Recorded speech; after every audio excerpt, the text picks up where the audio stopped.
Sevgili dostlar, öncelikle hoş geldiniz efendim. Ben Tugay, nasılsınız bakalım? İyi misiniz? Bugün mobil oyun dünyasında dikkat çeken yeni bir oyuna bakıyoruz. Seninle birlikte Netmarble'ın geliştirdiği vampir temasıyla gelen The Red, yani bazı bölgelerdeki adıyla Vampir oyununu inceleyeceğiz seninle birlikte sevgili dost.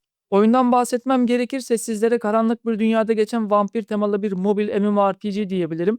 Oyunda açık dünya keşfi var, görevler var, dungeonlar var ve özellikle büyük PvP savaşları oyunun temelini oluşturuyormuş. Oyunda farklı vampir güçlerine sahip karakterler geliştiriyor. Ekipman ve skill'lerle karakterimizi güçlendirebiliyoruz ve klan savaşlarında diğer oyunculara karşı rekabet edebiliyoruz sevgili dostlar. Tabi Netmarble oyunu olunca akıllarda hemen şu soru geliyor. Oyun gerçekten iyi mi yoksa yine pay to win mi? Böyle bir sistemi mi var? Bunlara seninle birlikte bakarız ama şu anda oyun beta aşamasında, belirli bölgelerde çıkmış da olabilir. Güney Kore'de falan. Şimdi oyunu nasıl indirebilirsiniz diye soruyorsanız sevgili dostlar, indirebiliriz diye soruyorsanız yani. Güney Kore'den falan oyun indirmek çok zahmetli. APK dosyasını bulursam açıklamalar kısmına bırakırım.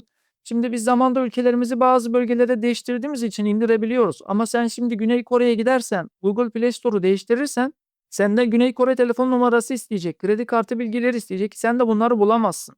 Çakma kredi kartı bilgilerini falan da asla kabul etmez. Hemen bir başlayalım istersen. Karakterimizi oluşturalım. Nedir ne değildir bir bakalım. Ben de merak ettim. Yeni bir oyun sonuçta, beta'da. Bu arada bence ara sahneleri geçelim. Oyunda İngilizce dil desteği var ama ara sahneleri geçelim. Zaten dil desteği olarak sadece Korece ve İngilizce var. Evet sevgili dost, burası da mı? Geçelim. Tamamdır. Başlıyoruz. Vampirlerden bir tanesini seçmemiz gerekiyor. Tabii ki de her birinin özellikleri kendine göre farklı. Viper adı altında bir tane sınıfımız var. Onun yanında Assassin'a benzer bir sınıf görüyorum. Bunun ismi Akasha. Akasha çok hoşuma gitti diyebilirim. Gunslingers gibi bir şey gördüm yine yukarıda. Onun dışında başka neler var sevgili dost? Burada Blood diye bir sınıfımız var. Yanında da bir tane mızrak kullanan bir tane sınıfımız var. Reaper'a benzer bir sınıf bu da. Aynen, bu da zaten Reaper. Bana soruyorsan biz sevgili dostum Reaper alalım. Ben Reaper'ı severim. Final Fantasy'den de öyle. Reaper oynamıştım vardır. Onun dışında Class'ımızı şöyle bir alalım. Detayına bakalım. Onun dışında bu tarafı geçelim. Grim Reaper. Tamam, bunu alabiliriz. Çok da fazla uzatmaya gerek yok. Karakter oluşturma ekranı güzel. Yine detaylı oluşturabiliyorsunuz sevgili dostlar ama biz böyle çok özenmeyelim. Sen de gör diye buralara bölüm bölümde ayırırım zaten. Çok da fazla edit yapmadığım için sadece seslere editliyorum. Karakterinizi özel bir yüz seçebiliyorsunuz. Onun dışında sevgili dostlar saçlarımız. Saç stilimizi yine değiştirebiliyoruz kafamıza göre. Neler var? Çok da fazla bir seçenek yok şimdilik ama bu çeşitlendirilebilir ileride. Bu güzel oldu. Bu saç stili daha iyiymiş. Yüzümüzü yine aynı şekilde değiştirebileceğimiz bir ekran var. Rengimizi ayarlayabiliyoruz. Gözlerimizi bu şekilde ayarlayabiliyoruz. Ben sana göstereyim. Sen sonra bakarsın. Buralardan dövme falan customize yapabiliyoruz. Ondan sonra body'mizi ayarlayabiliyoruz istediğimiz gibi. Bu da voice seslerimiz sevgili dostlar. Başka da bir şey yok. Yani kadın erkek seçimlerimiz de bulunuyor. Onun dışında istersen oluşturalım. İsmimizi de yazdık sevgili dost. Başlayalım istersen. Tabii ki de benim kanalımda yeni mobil oyunları bulursun. Betaları bulursun. Onunla da ilgili bilgin olsun. Yani başka yerde de Türkiye'de de bulamazsın. Başla diyoruz. Evet sevgili dost. Sevgili dost, bazı yerlerde problemler yaşayabiliriz. Ne gibi problemler yaşayabiliriz derseniz bazı yerlerde bağlantılarımız kesilebiliyor. Otomatik oynanış sistemine de sahip bu arada oyunumuz. Yani onunla ilgili bilgin olsun. Öyle şeyler olursa da sıkıntı yapma, olabilir, normal. Şu anda beta aşamasında Güney Kore'den indirdik oyunu, normal yani. Bir geçelim buraları. Konuşmalarımızı, görevlerimizi alalım. Ondan sonra devam edelim. Bizim ana temel oynanışına bakmak amacımız zaten, biliyorsun. Buraları geçeriz. Devam edebiliriz. Yani bazı yerlerde de kesilirse zaten onları, oraları da keseriz. Yapacak bir şey yok sevgili dost. Görevleri otomatik gidiyoruz ama otomatik oynuyor muyuz? Onunla ilgili bilgim yok. Netmarble oyunları genelde otomatik oynanışa sahip oluyor. Onu söyleyeyim yani. Level 2 olduk. Bunun dışında bir dakika durabilir miyiz? Şöyle bir baktığım zaman çantamızı görebiliyoruz. Şu anda sadece üzerimizde pot var. Onun dışında menüler kısmımız var. Skill bölümümüz var sevgili dostlar. Onun dışında başka ne açık? Başka crafting sistemi açık, quest sistemi açık, rank sistemi açık, PvP sistemi açık, collection kısmı açık. Onlara da bakarız. Tabi biraz oyun oynamamız gerekiyor. Biraz oynayalım, bir bakalım. Çok ara sahne var. Bunları hep geçiyorum. Evet, birazcık otomatik oynasın. Çünkü şu anda çok bende ağır oyun. Sen onu hissetmiyor olabilirsin ama bende cidden oyun ağır yani sevgili dostum. Bu arada bu şekilde öldürdüğünüz yaratıkların kanını içip kanlarından da beslenebiliyorsunuz. PvP'de de aynı şekilde olabiliyor bu. Skillimiz açıldı. Sevgili dostum, skillimizi de almış bulunmaktayız. Burada kanımızı içtiğinde görüyorsun işte kritik demeçlerimiz falan, atak speedimiz de artıyor. Devam edebiliriz. 아까 도망친 자를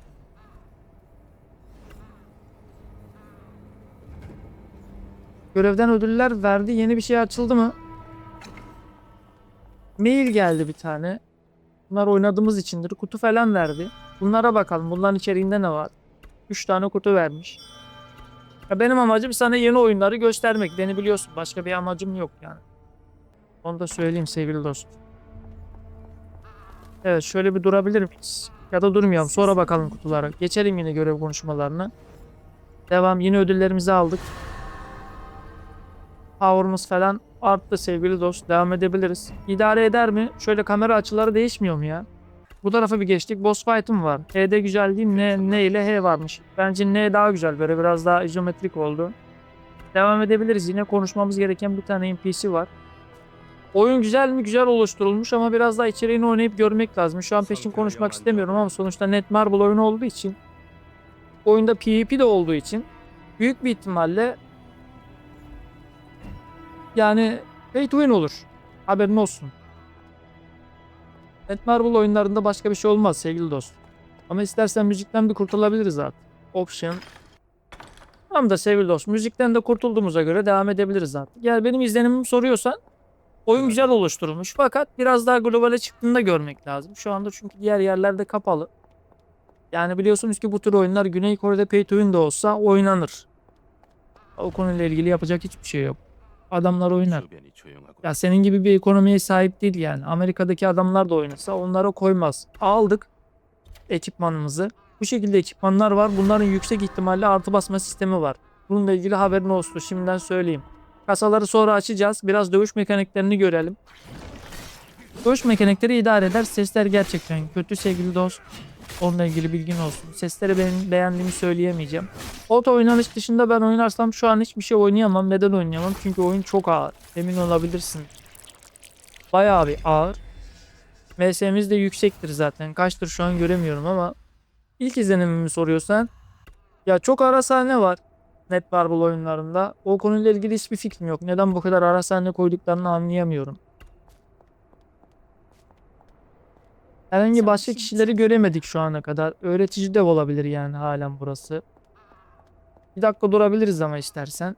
Bak şu an yine bir takıldık. Kutulardan ne çıkabiliyormuş? Ha, binek falan veriyormuş bak burada. Alabiliriz istersen. Bir tane var zaten elimizde. Evet, şunu bir kullanabiliyor muyum şu an? Ha, level 50 olmamız lazım binekler için. O öyle mi? Başka ne veriyor buradan? Onun dışında neler var sevgili dost? Materyaller görüyorum. Burada potlar görüyorum. Bu ne veriyormuş? Ha, bu da item veriyormuş. Bunu alabiliriz. İtemlerimizi giyebiliriz. Bizimkinden yüksek olduğu için. En azından üzerimizde ekipman olsun değil mi? Onun dışında da başka da bir şey göremedim. Belirli parçalar var sevgili dostlar. Onun dışında şuradan item vermiş yine. Bunu alalım. Bir set verdi oyuna başlar başlamaz. Karakterimize bakalım. Burada üzerimizde görebiliyorsun. Mavi bir set verdi. Tamam, giydik bunları, gidebiliriz. Onun dışındakiler işimize yaramaz. İtemlerimizi giydik. 12 dakika oldu. Bir 15-20 dakika olabilir bu videoda. Bazı yerlerini de zaten keseceğiz çünkü takıldığı yerler oldu. Onun için kusura bakma. Konuşmaları hep hızlı geçiyorum. Ya zaten okusak da uzun süre. Level 5 olduk. Yine power'ımız falan her şeyimiz arttı. İlk izlenim olarak ama aslında birazcık beni bir çekti diyebilirim. Yani güzel gözüküyor. Ama şöyle bir şey var sevgili dost oyunda. Ya PvP sistemi olduğu için PvP sistemini de görmeden ben bir şey demek istemiyorum. Boss fight'ına geldik bu arada. Oy, boss tasarımları güzelmiş. Doşlama mekaniği payını bırakmışlar Allah'tan bunda. Raven 2'deki gibi değil. Biraz da olsa var bunda. Alan açtığında birazcık da olsa doşlayabiliyoruz galiba. Evet.